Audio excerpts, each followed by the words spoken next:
मामा राम राम मामा. राम मामा आलो मी परत तुमच्याकडे माफी मागायला आलोय.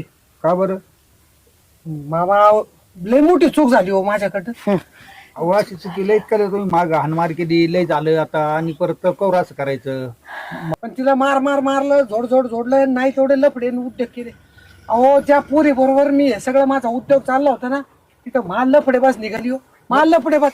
असं आहे वय म्हणून गोंडा घोळा तिकडे आलं वय कुत्र. हा अगं अगं तसं नाहीये. एवढा दिवस मी काय करते, मी कसं जगते याचा विचार नाही केला तुम्ही. वय मा बाप एवढा गरीब आहे, आम्ही छपरात राहणारे लोक हो. पण नाही, तुम्ही त्याचा गैरफायदा उचलला.